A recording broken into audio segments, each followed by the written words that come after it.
Hello, everybody. My name is Jordan Johnson with Couples Create Cash Flow. And today we're talking about using the BRRRR method of real estate investing with a HELOC. And I'm just going to share my own personal experience with this. So hopefully that's helpful for you. All right. So first of all, what is my definition of financial freedom? Because this actually is the crux of why I do the BRRRR method and use a HELOC with Velocity Banking to run my finances. And my definition of financial freedom is when your cash flow from your assets exceeds your monthly expenses, your active income is now optional. So active versus passive just means you're working hourly wage or salary to receive your income. That's active. The cash flow from your assets would be passive income.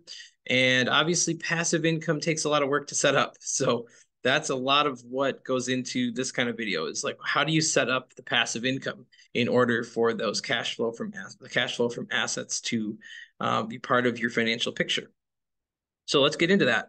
How does velocity banking go with real estate investing? So I've talked in this channel a lot about velocity banking.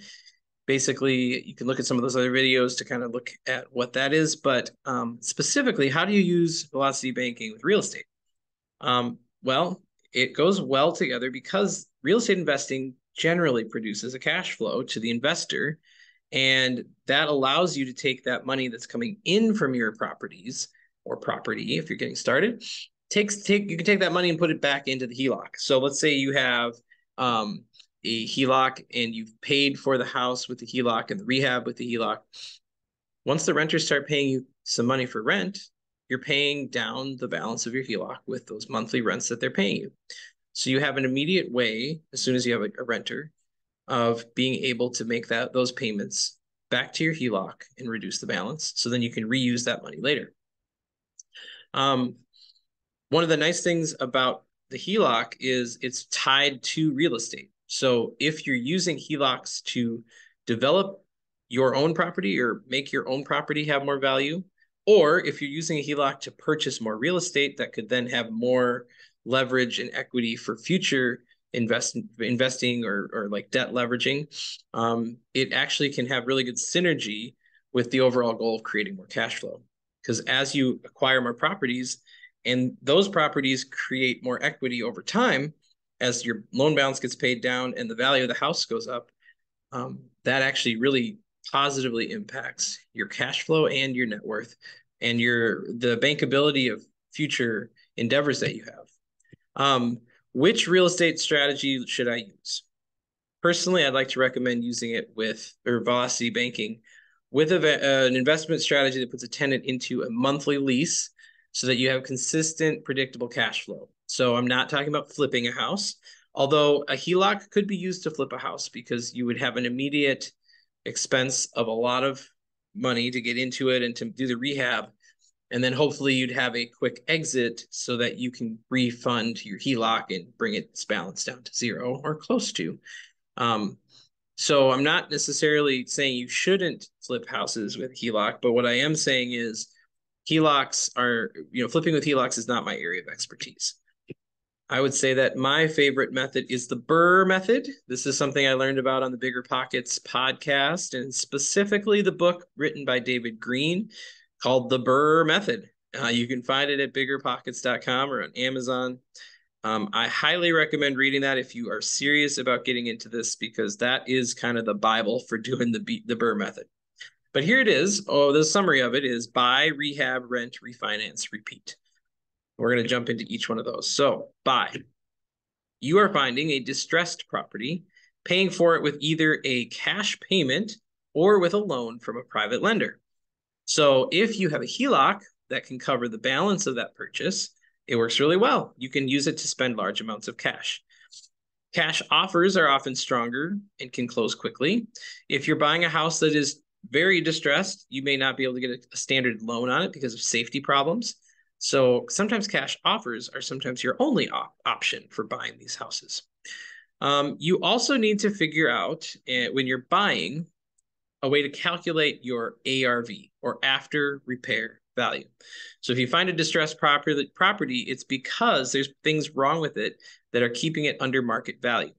But if you were to make some changes and you were to update it, fix the problems, Now it gets to float up to where the current market value is for that house in that area.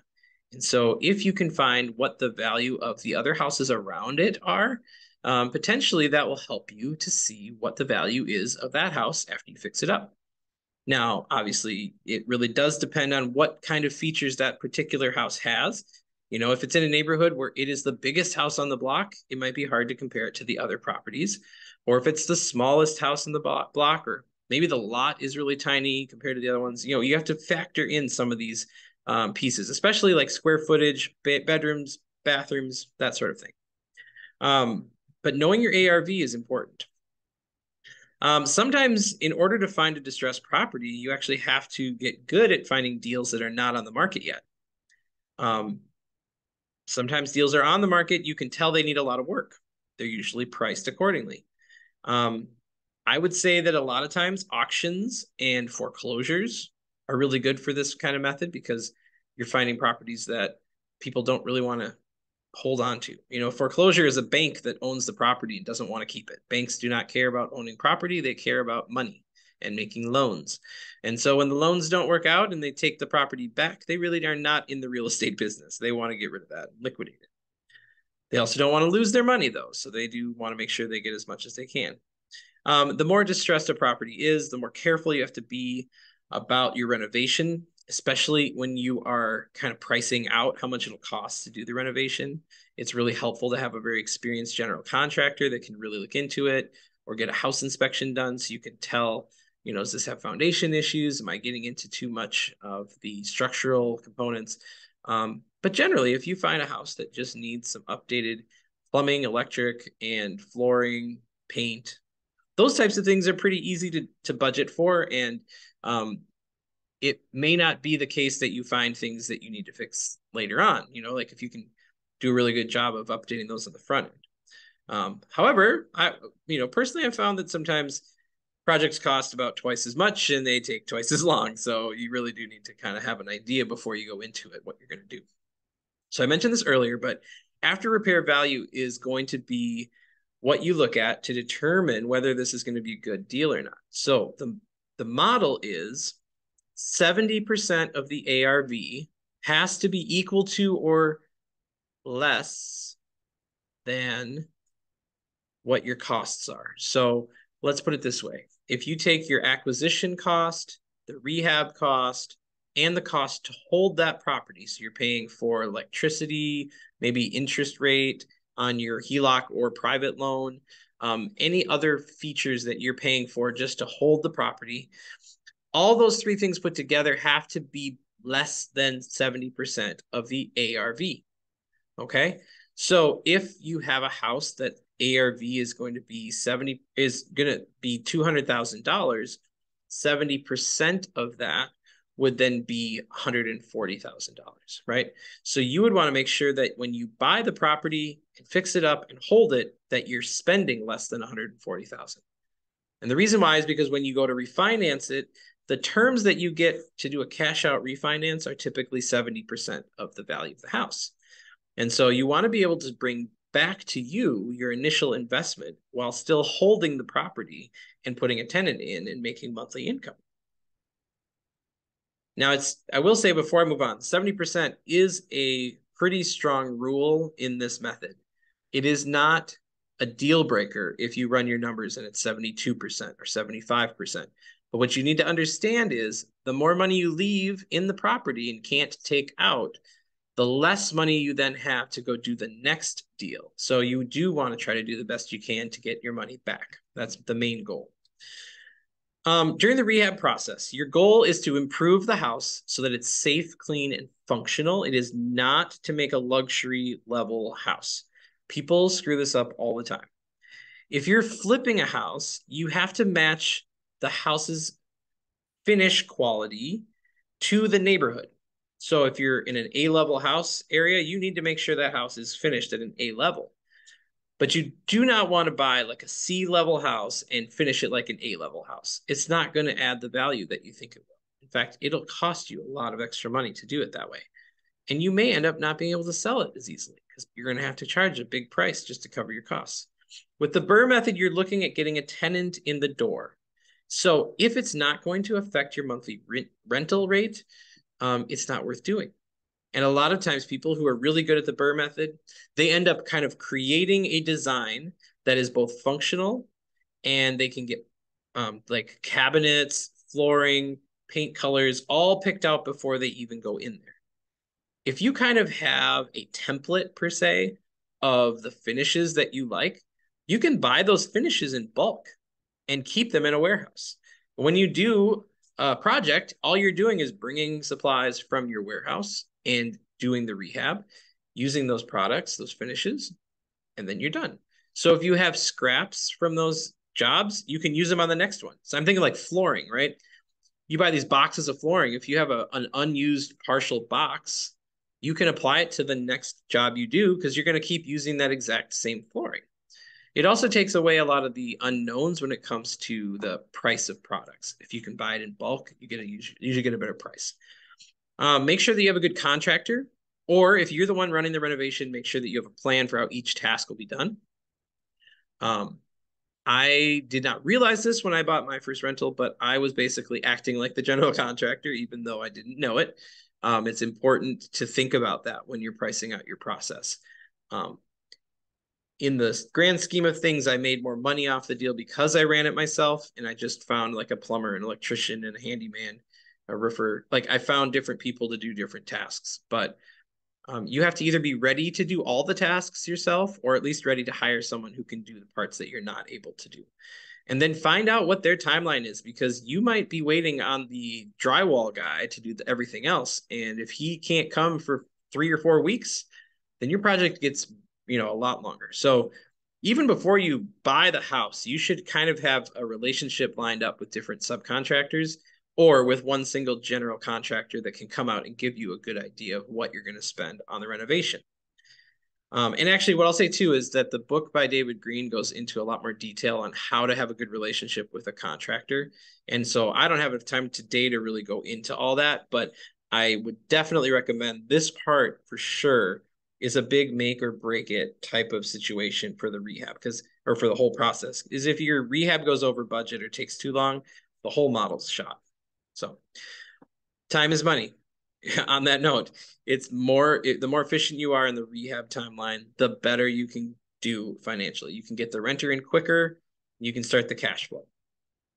All right. So once your home is ready, get a tenant to lease it from you. Look for a 12 to 24-month lease.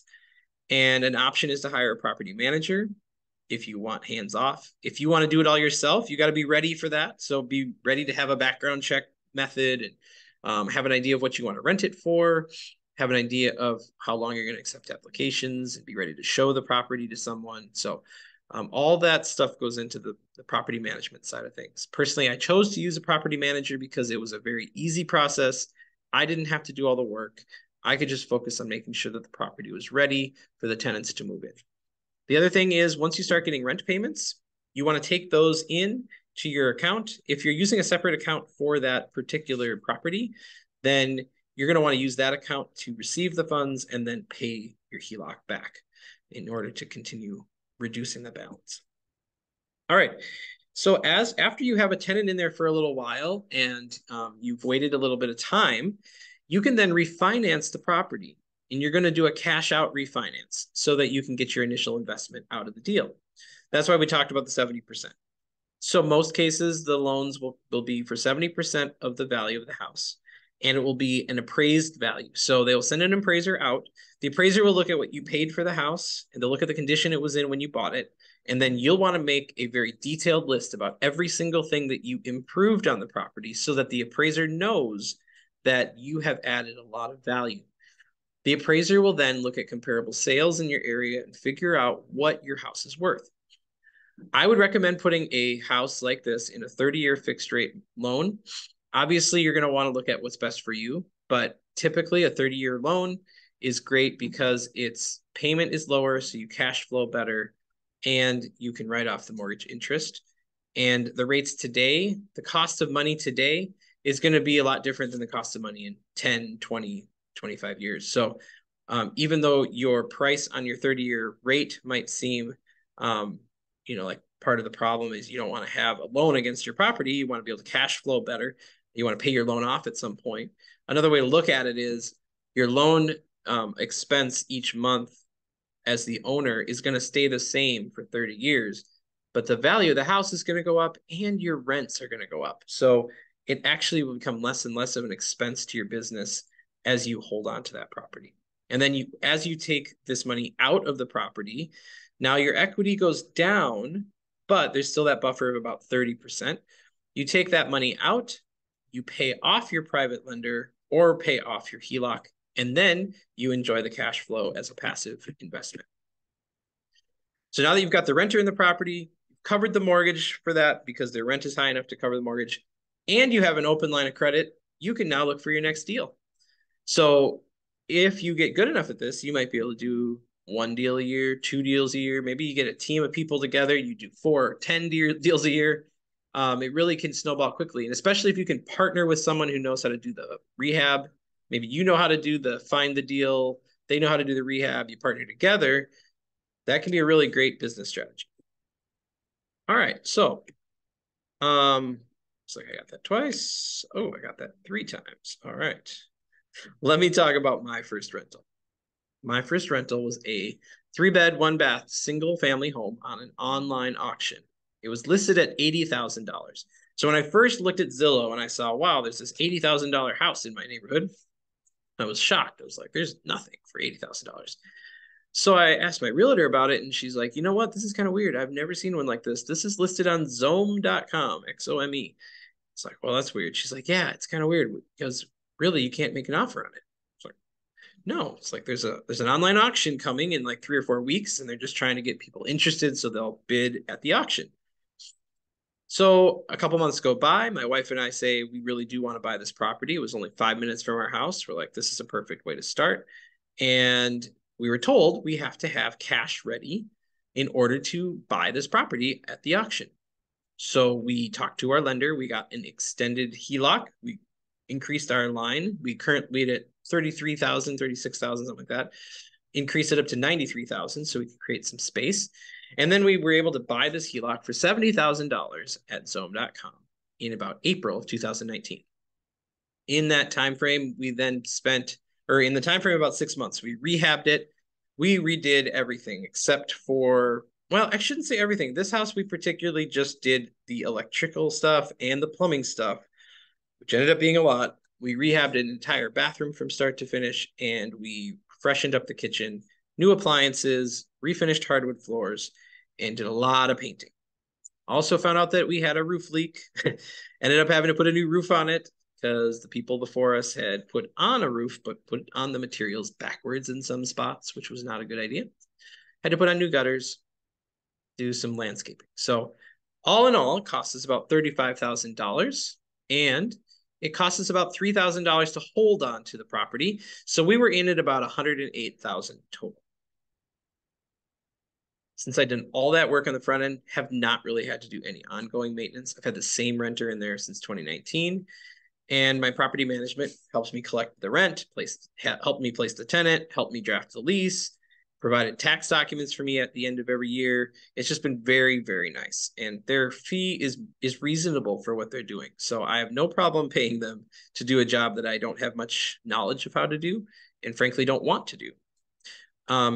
After a year and a half or so, because I kept this, actually I bought this on a HELOC, and I eventually just said, you know what? Rates are going down. Like they're around 3.5% for investment loans, which, typically are running a little higher than your primary home loans. And decided to do a cash out refinance to take advantage of that really low rate and take the money off of my HELOC and put it into the mortgage for the house. And now it was set up where it had a 30-year fixed rate mortgage, and it was a low rate, and now cash flows at $330 a month. So I just wanted to kind of share that with you because I think sometimes we get lost in the shuffle when it comes to real estate investing and velocity banking and all that. Just like, how do I even get started? And sometimes you get lucky, like in this situation where a property comes on the market and you weren't even necessarily looking. But sometimes it takes a lot of work. If I were to go look for a house right now to buy, it would be kind of hard because I have not been really into the rental market as much right now, but focusing on other business ideas. So the more you get into it, the more you really try to focus in, the better. The other thing I want to say is I do have some help for you if you want to get the right HELOC, because having the HELOC gives you options. When you have options, you can see opportunity in different places than you normally would be able to. And so I would like to share with you my freebie, my free guide. It has a HELOC checklist, and I'm going to put the link in the description below for you to click on that if you'd like. Just ask that you share your email with me so that we can continue to communicate. I can let you know about other freebies or promotions I'm running just for my email list. And then I do have a course as well. It's a about 3-hour, 2.5-hour course that specifically just walks you step by step how to get the right HELOC for Velocity Banking. It also includes some free downloads like the audio version of each lesson, as well as an action step worksheet that tells you how to do each step by step for each lesson and kind of personalize your own experience finding a good HELOC for you. So those resources are available to you as well. Thank you so much for watching. I'd be happy to hear any comments in the description or underneath the description tonight. Let me know if there's any questions you have. Thank you for watching. Bye.